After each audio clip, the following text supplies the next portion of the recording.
Yang pertama, ya jangan bangun opini yang tidak punya. Saya melihat pemerintah ini atau Jakarta ini sering mengatakan semua orang sipil di Papua itu separatis, semua orang sipil di Papua itu OPM, semua orang sipil di Papua itu teroris, semua orang sipil di Papua itu mendukung OPM atau mempersenjatai. Itu kan semua gosip-gosip. Apalagi aparat sipil negara disinyalir sebagai yang mensupport organisasi Papua Merdeka. Saya kira Jakarta harus mengerti bahwa ya Jakarta sudah mengambil sumber daya alam. Jakarta sudah membunuh orang Papua. Ya, Jakarta sudah lakukan rasisme terhadap orang Papua. Jangan lagi menyakiti orang Papua dengan stigma-stigma yang tidak bertanggung jawab. Nah, kalau ada aparat atau pejabat-pejabat di Papua yang mensupport senjata kepada TPN OPM, ya kenapa Joko Widodo, Tito Karnavian maupun juga DPR RI mau ingin mekarkan 5 provinsi di Papua? Bukankah itu akan lebih berbahaya lagi?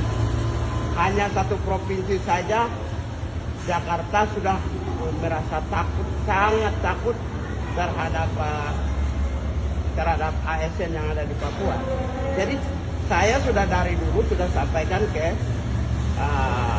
partai-partai politik. Ya, saya ketemu fraksi Demokrat, fraksi PKB, fraksi PKS, fraksi Golkar.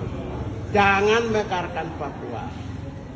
Kalau mekarkan Papua, nanti kamu curiga terus. Kalau eskalasi konflik, kekerasan terhadap konflik di Papua itu meningkat, nanti kekerasan terhadap para pendatang itu meningkat. Kekerasan terhadap pendatang meningkat itu ditunjang karena adanya rasisme sistemik yang justru dilakukan oleh para menteri, justru dilakukan oleh para pejabat, justru dilakukan oleh gubernur di Indonesia, bukan oleh itu. Karena itu orang Papua sakit hati terhadap mereka. Karena itulah maka saya sampaikan bahwa nanti sampai suatu saat itu semua, jangankan ASN, jangankan pejabat negara dan politisi, nanti anak-anak SMA saja dicurigai sebagai pendukung TPN OPM. Itu artinya Jakarta sudah stres. Kalau Jakarta stres, kesimpulannya saya meminta pemerintah buka keran dialog. Apalagi Sekjen PBB Guterres kemarin di sidang umum Perserikatan Bangsa-Bangsa sudah menyampaikan keprihatinan terhadap HAM Papua. Negara-negara lain juga sudah mendukung, menyatakan sikap dukungan. Berarti kan apa yang Mahfud MD mengatakan tidak ada negara yang mendukung Papua menjadi salah, kan, terbantahkan dengan pernyataan dari Sekjen PBB maupun negara-negara seperti Vanuatu, Papua New Guinea dan lain. Lalu Pak, senjatanya sendiri mereka dapat dari mana Pak? Saya tidak tahu, tanya aja. Mana saya tahu senjata dari mana? Nah, pasti begini, pasti semua orang di dunia yang melakukan perlawanan untuk mencari kebenaran dan keadilan. Soal senjata itu kapan saja orang bisa dapat. Anda melihat negara-negara di Timur Tengah dengan kelompok-kelompok. Anda melihat Moro ya, di Filipina. Anda melihat Jala, Patani, Naratiwati, Thailand Selatan. Anda juga melihat di Myanmar Selatan, semua. Mereka senjatanya dari mana? Jadi jangan hanya melihat Papua aja, bahwa semua wilayah yang konflik untuk mendapatkan senjata itu bisa saja. Karena itu jangan apple to apple ke Papua. Semua negara-negara Timur Tengah, elemen-elemen yang memperjuangkan keadilan, saya pakai keadilannya, saya tidak mau pakai bahasa yang agak keras. Nah, yang memperjuangkan keadilan, dapat senjata yang modern, yang canggih, yang luar biasa, itu pasti bisa dapat. Apalagi Papua, dengan sumber daya yang begitu besar. Jadi jangan semata-mata menuduh aparat sipil negara. Aparat sipil negara gajinya berapa sih? 20 juta, 30 juta, itu pun belum tentu sebulan habis. Belum tentu dapat sebulan. Kemudian politisi dapat dari mana? APBN dari mana? Di seluruh dunia sama gitu. Jadi jangan melihat Papua itu dicurigai ada tokoh politik di balik itu, ada partai politik di balik itu, ada ASN di balik itu. Kok takut banget sih? Kemendagri memekarkan 5 provinsi.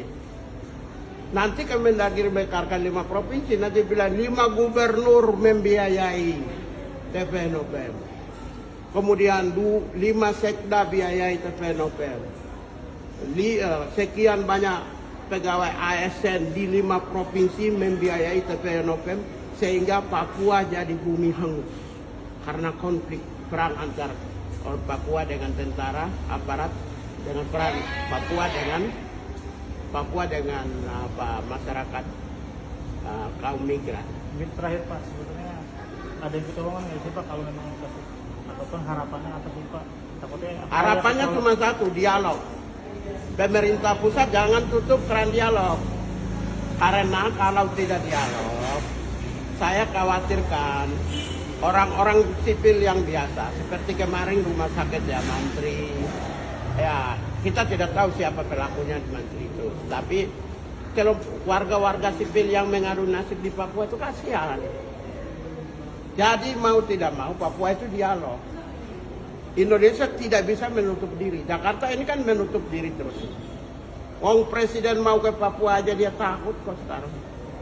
Ya kok negara Indonesia, negaramu sendiri aja takut gimana tuh? Berarti kan ada sesuatu yang harus diselesaikan. Kita lebih kepada mendorong penyelesaian Papua dengan dialog yang bermartabat dan berkualitas.